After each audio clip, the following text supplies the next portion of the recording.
ভক্ত চূড়ামণি পরীক্ষিত তখন অচঞ্চল শান্তভাবে উপবিষ্ট সর্বজ্ঞ শিরোমণি শুকদেবের কাছে এসে চরণে প্রণাম করে জোড় হাতে জিজ্ঞাসা করলেন, চারিদিকে মুনি ঋষিরা রয়েছেন আর সামনে দিয়ে গঙ্গা প্রবাহিত হচ্ছে, তার মাঝে শুকদেব অচঞ্চলভাবে সাত্যানন্দে বিভোর হয়ে বসে আছেন।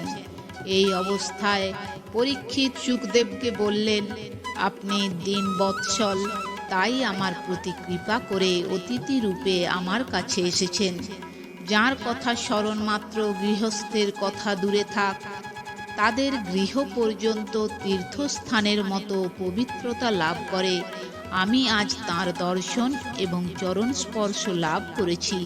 সুতরাং ক্ষত্রিয়াধম হলেও আমি আজ তীর্থতুল্য পবিত্র হয়েছি। পাণ্ডবদের পরম বান্ধব শ্রীকৃষ্ণ পাণ্ডব বংশে জন্মেছি বলেই আমার প্রাণ রক্ষা করেছিলেন। তারই জন্য পাণ্ডব বংশে জাত বলেই এবারও শ্রীকৃষ্ণ আমাকে নিস্তার করবার জন্য আপনাকে আমার কাছে পাঠিয়েছেন। তা না হলে যার দর্শন কেউ কোনোদিন পায় না, সেই আত্মারাম শিরোমণি নিজে এসে তত্ত্বজ্ঞান দিয়ে ম্রিয়মান ব্যক্তিকে কি কৃতার্থ করেন?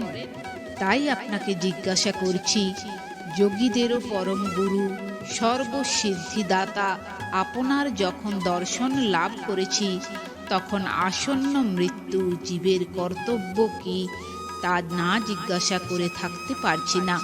পরীক্ষিত আরও বললেন, হে প্রভু, জীবগণের যা শ্রবণ করা উচিত, যা জপ করা উচিত, যেসব নিয়ম পালন করা উচিত, যা স্মরণ করা উচিত, যাকে ভজনা করা উচিত এবং যাতে পরমার্থ প্রাপ্তির বাধা না হয়, তা কৃপা করে আমায় উপদেশ করুন। আরও বললেন, আপনাকে তো গৃহস্থের গৃহে অতি অল্প সময়ও থাকতে দেখা যায় না, সুতরাং আপনার দর্শন বহু ভাগ্যের ফলে হয়।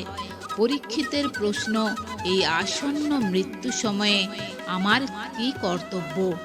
আমি কি শ্রবণ করব? কোন নিয়ম পালন করব? কি মন্ত্র জপ করব? ভগবানের অনন্ত মূর্তির মধ্যে কোন মূর্তির চরণে আত্মসমর্পণ করব এবং কোন কাজ আমার পক্ষে অনিষ্টকর, তাও কৃপা করে বলুন, যাতে 7 দিনের মধ্যেই আমি পূর্ণতা লাভ করতে পারি।